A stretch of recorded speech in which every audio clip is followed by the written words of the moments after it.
Welcome to my studio. As artists, obviously we use tools all the time to achieve results that we want. Some are common tools, of course, the brush, the palette knife, and some other tools tend to be exotic in ways. Some are personal and we create them because we want to achieve specific results or use a specific technique that requires them. Others are more common and all artists use them in one way or another. What I want to do in the next few videos is to share with you the tools that I use in my studio. Again, some of them are going to be common that you've heard of or used yourselves, and some are going to be different. Some are going to be things that I've created myself, and you're welcome to use them as well if they're ideas that you want to use. Either way, let's go take a look through my studio, pick up some tools, and see what we can end up with. Come on, let's go.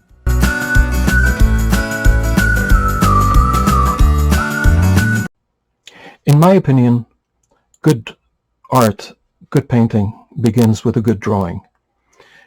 And to do good drawing, you need to be able to measure properly. And also, to measure properly, you need good tools that you can use to measure. So we begin with that. We begin with measuring tools, and we begin with drawing, basically. One of the basic methods is to use a pen or pencil and to use your thumb in terms of measuring. So you can go ahead, you stretch your arm at full length, put it up to your eye, and basically measure the height, let's say, of this barn down here. And then you use the same measure to figure out where and how. So for instance, I can see that the height of this barn from the ground to the peak is equal to the height from of this barn from the roof down to the ground as well. So there's equality there. It's not equal here, so this is a bit higher. So again, I can measure this way as well. I can see, for instance, this barn. If I stretch my finger, I can see that's this wide. And if I go here, I can see that this is also the same width, more or less. It's just a bit less, which is good to know. And obviously this is much longer because it's essentially 1.5 times as wide as this one here. Let's see this side. So again, I mean, I'm not going to do every measure, but you can use the pen or pencil and your finger to do a lot of measuring. My problem with that is this is not permanent. So as soon as I take my finger off, it's gone. The measure is gone. I don't know where it is anymore. So that, you know, basically I'll have to come back and measure again, and on and on and on. So this is an option. Obviously, it's an easy option. It's one that's available to us all. There's another option which is also very interesting, and this tool right here. So this is a tool that you can create at home, or I have a friend who does these for me, and if you want one, just let me know and I'll let him know to make one for you. Essentially, what the good thing about this tool, it has two sides, so you can actually move also the screw from one side to the other, and it's 1 to 1, 1 to 1.5, 1 to 2, or 1 to 3. So we're using the 1 to 2, and basically what that means is if I measure on this side, okay, the height of this barn, I can go ahead and paint it. I can take this measure and use this side to make it a bigger element in my drawing or in my painting. So I can essentially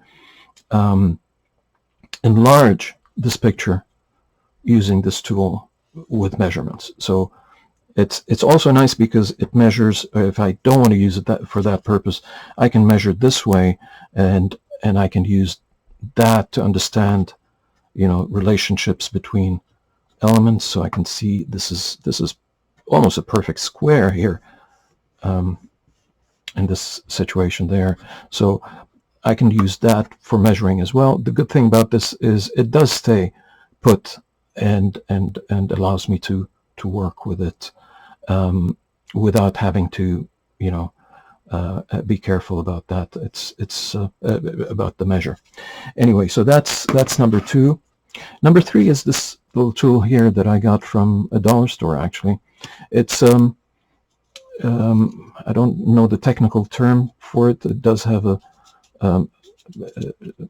scientific purpose. It measures